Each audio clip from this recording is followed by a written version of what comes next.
The village of Jahjuka, perched in the hills of Morocco's Al Srif tribal region, has long been home to a music tradition rooted in healing ritual, saintly veneration, and hereditary transmission. For generations, the master musicians of Jahjuka have performed during religious festivals associated with Sidi Ahmed Sheikh, believed to bless pilgrims seeking cures for infertility and mental illness. Their sonic practice, centered on the oboe-like ghaita, tabal, drum, and lira, flute, in addition to the vocal aita, is embedded within sacred cosmology and a mythically sanctioned social contract that exempts the musicians from agricultural labor in exchange for their ritual function. In 1968, the tradition was abruptly recontextualized through a recording session with Rolling Stones guitarist Brian Jones, resulting in the album Brian Jones Presents the Pipes of Pan of Jahjuka. Post-produced in London and branded under Jones's name, the album marked the beginning of Jahjuka's entanglement with the burgeoning global music market. What followed was not merely Western fascination with Jahjukan sound, marketed as primal, hypnotic, and timeless, but a series of transformation that fractured the local community, recast its aesthetic, and redefined its legitimacy for foreign audiences. My concern in this paper is less with representational and Orientalist afterlives of the Rolling Stones intervention.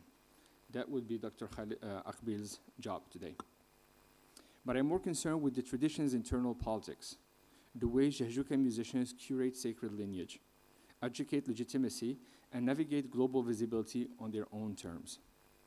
In other words, while the external dynamics of appropriation and misrecognition form the backdrop of the history, my focus turns inward to the indigenous criteria, conflicts, and creatorial strategies through which authenticity is produced, defended, and contested within the community itself. This paper argues that the Jahjuka phenomenon reveals a process I called curated authenticity, a form of cultural agency through which traditional elements are selectively shaped, mediated, and calibrated to balance local credibility with global marketability. Rather than understanding the trajectory of Jahjukan music as one of decline or distortion, I suggest that the two ensembles that emerge, Jujuka and Jahjuka, embody divergent strategies of curatorial agency. Through repertoire selection, instrumentation, performance context, staging, and costuming, each fraction has constructed and continues to construct its own version of what it counts as authentic. The intervention I offer here is a shift in analytical scale. Whereas much scholarship has centered on Western mediation of Jahjukan sound, I turned instead to the musician's own interpretive frameworks, the insider categories, moral obligations, and ritual logics that structure their decisions. By situating curated authenticity within these indigenous terms, I aim to show that the schism is not simply an outcome of a global circulation, but an internally driven negotiation over sacred mandate and legitimate inheritance. In doing so, the analysis sets the stage for the conceptual work developed later in the paper, an approach that intersects with, yet departs from, frameworks such as Dean McCannell's staged authenticity or Gayatri Spivak's strategic essentialism. By grounding the question of authenticity in the lived curatorial practices of Jahjuka musicians themselves. Drawing on fieldwork conducted in 2022 and 2023, including interviews with musicians, key figures in the village, and cultural intermediaries, along with analysis of press and media reception, this study reframes authenticity not as a static inheritance, but as a terrain of negotiation. In doing so, it contributes to broader debates in ethnomusicology and postcolonial studies regarding the politics of cultural preservation, the pitfalls surrounding representation, and the performance of ethnic identity on the world stage. The legitimacy of the Jahjukan music tradition is anchored in a foundational narrative, a sacred covenant between the musician's ancestors and Sidi Ahmed Sheikh, a local saint believed to have spread Islam through the region as early as the 9th century. As the legend goes, during his lifetime, the saint taught two of his servants, Al-Attar and Dartobi, to play music in order to assist in spiritual gatherings and call the faithful. In return, he promised that they and their descendants would be released from agrarian labor and serve instead as hereditary musicians. As one of the Rtobi musicians related to me, quote, "The saint told my ancestor, 'This music is my blessing, my barakah. So long as you hold on to it, you will never need to seek another trade.'" Over time, this pact evolved into a multi-generational lineage of hereditary musicians, culminating in the formation of what became known as the Master Musicians of Jajuka. Their music, believed to carry the saint's barakah, divine blessing, has long been used in healing rituals, particularly for mental illness and fertility. To this day, villagers and pilgrims alike visit the shrine of Sid Ahmed Sheikh to request intercession through the musician's performance, which is understood to be both a sacred inheritance and a living conduit of spiritual power. At the heart of this tradition is a two-part ensemble, ghaita, double reed oboe, and the tabals, large and small drums, performed in ritual contexts linked to fertility, trance, and the symbolic figure of Bujlud, a goat-clad character believed to transmit blessings through dance. The music is not merely art, but sacred labor, passed down through the Mu'allim and Ta'allim systems of master-apprentice transmission. In this system, young musicians, Muta'allims, are apprenticed to older masters, Mu'allims, often from within the same familial line, and are expected not only to master techniques, but also to embody the ethical and spiritual compartment appropriate to their inherited roles. These systems bind music skill to moral responsibility, reinforcing continuity through lineage rather than innovation. The Jahjuka musicians' own narratives reflect a deep investment in this sacred genealogy. During my fieldwork, several elders emphasized that their role is not artistic, by choice, but an ancestral obligation. "This is what we know," the leader Ahmed, who would be seen here later today, once told me. "This isn't just something we learned. It is what we were born into. Our fathers did it. Their fathers did it. It's in our hands. It's in our blood. It's in our breath. This is our path." The stakes of continuity are high, not only for preserving ritual efficacy, but also for maintaining a social identity premised on barakah, the saintly blessing believed to animate their sound. The sacred framework serves as the internal logic upon which claims to authenticity would later be constructed. What emerged in subsequent decades, particularly after the 1968 encounter with Brian Jones, became a process of external reinterpretation. Yet, even these external framings are shaped by how insiders position themselves as guardian of a spiritually sanctioned repertoire. The aura of the music, its legitimacy, effective force, and sonic authority derives from this history of veneration. As such, any deviation from its core elements arguably risks not only aesthetic criticism, but the perception of violating a sacred trust. It is this sacred lineage that forms the baseline of what would become curated authenticity, the shared cultural substrate from which divergent ensembles construct competing visions of tradition. The rupture in the Jahjukan tradition, formally split into ensembles in the 1970s, should not be understood as a simple matter of interpersonal conflict or artistic difference. Rather, it marks a pivotal moment in which the custodians of a sacred music lineage became faced with a profound dilemma: how to continue performing a tradition with deep local roots under the gaze of global audience. This dilemma gave rise to what I call curated authenticity, the strategic selection, presentation, and performance of authentic tradition under the pressures of transnational visibility. The split in this sense is not only organizational, but epistemological. The two resulting ensembles, each led by members of the original Attar family, would take divergent paths. Bashir al-Attar retained the spelling Jajuka, J-A-J, and embraced a cosmopolitan, collaborative, and often experimental posture. Ahmed al-Attar's group, by contrast, returned to the older spelling of Jujuka, J-O-U-J, and remains based in the village, emphasizing continuity, ritual propriety, and spiritual lineage. Each ensemble has curated its authenticity through different means: selection of repertoires, instrumentation, language, visual presentation, and association. In 2022, I met Ahmed and Absalam Rtobi in Jahjuka. We spoke at length about the meanings of music, legitimacy, and change. Our conversation turned onto a promotional image of Bashir Ensemble, and the reaction was immediate. This is not our music, Abdeslam said flatly.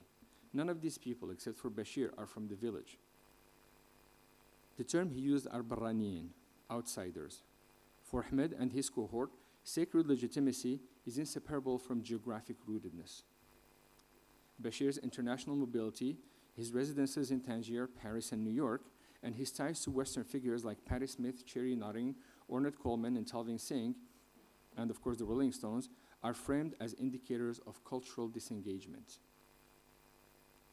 Much of the critique revolved around visual and sonic cues, clothing, instrumentation, and the presence or absence of key symbolic elements. Ahmed pointed to the ensemble's attire in the promo photo and scoffed, "That's a kaftan, a woman's garment. We've worn the jilab for centuries. Even Bashir's dad would have been livid to see this." Clothing here functioned as a metonym of tradition, gender propriety, and fidelity to lineage. The use of instruments like the gimbri, kamanja, and derbuka in Bashir's ensemble elicited further disdain. Non-traditional stuff, Ahmed called them, noting in addition that the ghaita, emblem of this sacred sound, was conspicuously absent. Beyond attire and instrumentation, their deeper grievance concerned mastery. Bashir's collaborations were simply not considered ma'alimin by Jajouka standards. They were competent, even excellent musicians, but they lacked initiation into the village's ritual tradition. Their musical output, Ahmed and Abdeslam insisted, was technically interesting, but spiritually empty. "We call this tkharbek, rubbish," Abdeslam told me after hearing one of the Bashir's recording with the electronica artist Talvin Singh. Abdeslam elaborated, "These people have no relation to this music whatsoever. They sat down with Bashir, him on his ghaita, them on their instruments, give me some, take some, zid, zid, zid, do it some more, and they recorded. Tkharbek, this is what we call this." This critique is not just aesthetic, but ontological. What is being performed, in their view, is not Jajoukan music in any meaningful sense. This moment of judgment is illustrative of curated authenticity. Each side claims the authority to determine what the tradition is, but that claim rests not on abstract principles alone. It is grounded in specific curatorial practices. For Ahmed and his ensemble, curation means safeguarding continuity through rigid adherence to lineage, ritual propriety, and village-based rehearsal of sacred repertoire. Their authenticity is sustained through conservation. For Bashir's ensemble, authenticity lies in the tradition's capacity to evolve, to engage in dialogue, to reflect lived reality across time and place.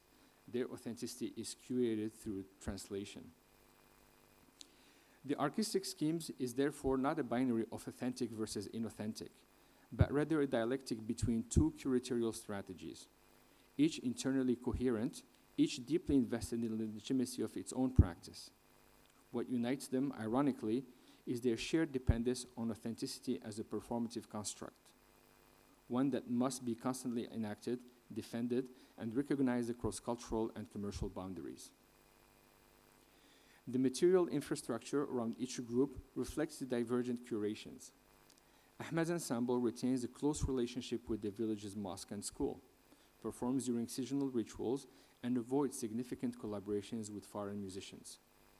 Their international tours are rare, and when they occur, they are tightly managed to minimize compromise. Bashir's group, meanwhile, frequently tours Europe and North America, collaborates with avant-garde and rock musicians, and appears in venues ranging from jazz clubs to major festivals. Their recordings, often produced in Western studios, frequently bear the marks of genre blending and post-production modification, choices they defend as necessary for global relevance. At the core of this rift lies a deeper question. What is preserved when a tradition is made legible to others?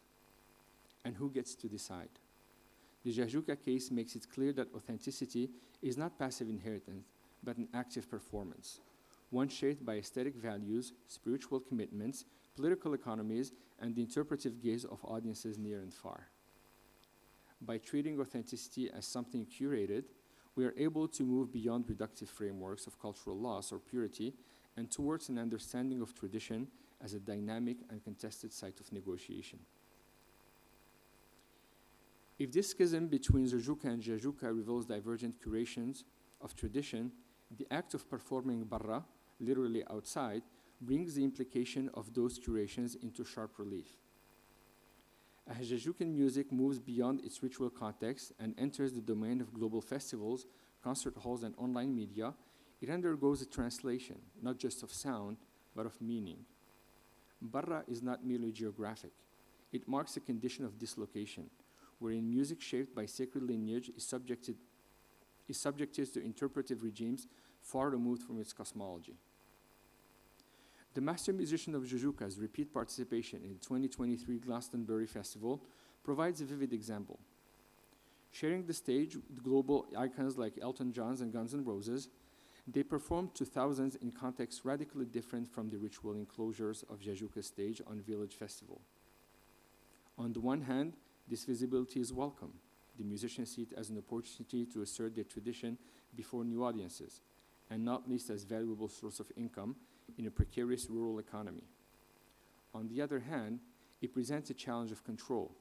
While the sound may travel, its meaning often does not. International media coverage reflects this disjuncture. Outlets have described the group as a trance music collective from Morocco, or a group of Sufi musicians playing healing music. These portrayals are not only inaccurate, they're reductive. They reduce a complex, historically grounded practice to a set of exotic beyonds that conform to Orientalist fantasies of mysticism and timelessness. The Sufi label, through popular and global music circuits, is misleading. The Jajukan tradition is not institutionally Sufi, and I know nobody in Jajuka's village who would claim to be a Sufi. And the Bujlud ritual bears no doctrinal ties to Sufi orders whatsoever. Such descriptions exemplify the problem of misrecognition, a phenomenon intrinsic to curated authenticity on global stages. Even when performed with care and fidelity, traditions become vulnerable to exoticist framings that distort or oversimplify their essence. These distortions are not limited to journalistic coverage. As London Club shows prior to the 2023 Glastonbury Festival, a reviewer for All About Jazz described the 2-hour performance as, quote, 2 high decibel elemental hours, as measured in Earth time, end quote, complete with, quote, a shaman channeling Bujlud, end quote. The language here reveals an aesthetic of primitivism, where affect is privilege over comprehension and mystery is misconstrued for depth. For the musicians, this kind of reception poses a double bind. To maintain visibility, they must participate in venues and networks structured by global expectations. Yet, to do so, without being misread, requires either pedagogical labor or aesthetic compromise, both of which may sit uneasily with their sense of sacred duty. In media interviews, the Jujuka musicians expressed discomfort with being labeled a trance group or Sufis, and rejected the idea that their music was simply therapeutic or symbolic. This is not a show, one elder insisted. This is not who we are. Still, the performance barra is not purely a loss. It is also a space of agency. Jujuka's careful presentation, insisting on traditional attire like we'll see later today, shunning fusion instrumentation and preserving ensemble hierarchy can be seen as a counter-narrative to the trope of spectacle. In doing so, they engage in what might be termed defensive curation, the use of tradition as a shield against misinterpretation, a strategy to preserve meaning within the conditions of global visibility. The case of Jajuka calls for conceptual framework that accounts for the ways in which tradition is not merely preserved or altered, but managed, actively shaped by its custodians in dialogue with shifting audiences and global circuits. The expression curated authenticity that I came up with captures this process, a mode of cultural labor in which actors selectively assemble, some might say commodify, and perform markers of tradition to claim authority, maintain legitimacy, and navigate external expectations. Unlike essentialist models that treat authenticity as a fixed attribute, or folklorist models that lament its erosion, curated authenticity, I hope, foregrounds agency and strategy. It views tradition as a repertoire of signs, sounds, gestures, garments, genealogies that can be selectively mobilized in different contexts to produce specific effects. These effects may include recognition, funding, cultural capital, or shielding against accusations of inauthenticity. Three core components define this framework: selection, mediation, and calibration. Selection. Curated authenticity began with deliberate choices about which elements of tradition to foreground or downplay. In Jajuka, this includes instrumentation, what instruments to use, gaita versus synthesizers; clothing, jilab versus what they termed kaftan; repertoire, ritual-specific or experimentals; and personal, linear beige versus cosmopolitan. All these are choices made by these musicians. Second one is mediation. Authenticity is shaped through relationships with intermediaries, producers, journalists, festival organizers, and cultural brokers who frame and circulate the tradition. Mediation also includes managing how the tradition is received, anticipating misrecognition, resisting reductive labels, trans, Sufi, etc., or strategically leaning into their form of visibility or access. And the last one, calibration. Curation entails ongoing adjustment, aligning performances with shifting contexts, audience expectations, and internal standards. In Jajuka, this includes decisions about which venues to accept, how much to explain or mystify, and when to prioritize ritual fidelity over aesthetic experimentation. Calibration foregrounds responsiveness, how custodians fine-tune their tradition without losing sight of its core meanings. While this concept intersects with theories such as Dean McDaniel's stage authenticity and Gayatri Spivak's strategic essentialism, it departs in key ways. Curated authenticity is not only about how traditions are represented to outsiders, it also accounts for internal contestation. The Jajuka schism exemplifies this: two factions asserting incomparable but equally curated claims to authenticity, shaped by differing values, constraints, and aspirations. Importantly, curated authenticity does not imply inauthenticity. Rather, it challenges the binary between real and fake, local and global, ritual and spectacle, by showing that all the traditions are constantly tweaked and worked on through choices made in response to social, political, and economic pressures. In the context of post-colonial Morocco, where epistemic authority has long been shaped by external gazes, the act of curation is both a survival strategy and a form of self-definition.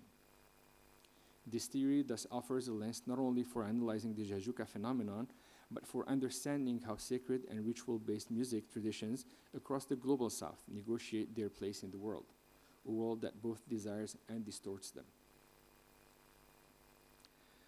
The story of Jajuka is not merely one of globalization's effect on a marginal music tradition. It is a story of strategic self-fashioning, of artists navigating between sacred obligations and worldly recognition, between village ritual and global stage. As this paper has argued, the competing trajectories of the Jujuka and Jajuka ensembles reflect a deeper dynamic, the active labor of curated authenticity. Rather than treating authenticity as a stable inheritance or casualty of modernity, this framework reframes it as a performative and contexted construct. In the Jajukan context, authenticity is not lost or retained. It is selected, staged, and defended through choices that reflect divergent priorities: fidelity to ritual, openness to experimentation, resistance to misrecognition, or pursuit of cosmopolitan visibility. This process is not merely external. I would argue it's very internal. The most acute struggles over authenticity emerge from within the community, among those with shared ancestry and repertoires, cousins and brothers at time, revealing that tradition itself is a site of negotiation. The discourse of Tkharbek, the invocation of Barra, and the visual signifiers of attire and instrumentation all index the politics of legitimacy that arise when sacred music circulates beyond its source. In a global marketplace that demands both differentiation and accessibility, curated authenticity offers a vocabulary for analyzing how marginalized traditions survive, adapt, and assert themselves without conceding the total erosion of their meaning. It invites us to look beyond dichotomies of purity and commodification, and instead see tradition as an active, situated practice, crafted not only by what is represented or remembered, but how, where, and for whom it is performed. Jaju Kaden is not simply a cautionary tale of cultural appropriation. It is also a case study in artistic agency, post-colonial negotiation, and the fraught yet fertile terrain where sacred sound meets global circulation. Thank you.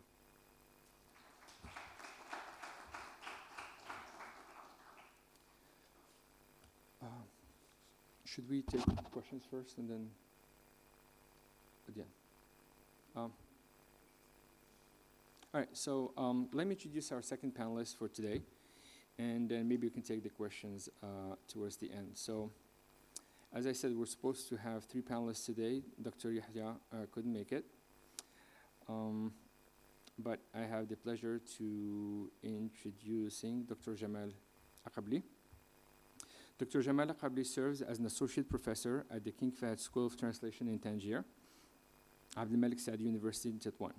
His interdisciplinary research spans media studies, performance arts, post-colonial studies, and transnational studies. Professor Aqabli has published numerous articles on music, cinema, theater, and translation, while also translating significant works of performance. His editorial accomplishments include co-editing 3 important books, Across Borders and Thresholds, Performing in Zones of Contact and Friction, Street Performance as Disruptive Interactive, and Heteropias and New Insights into Translation and Interpretation. Dr. Aqabli maintains active involvement in academic publishing as a member of the editorial boards of TDR Arabic and other journals. So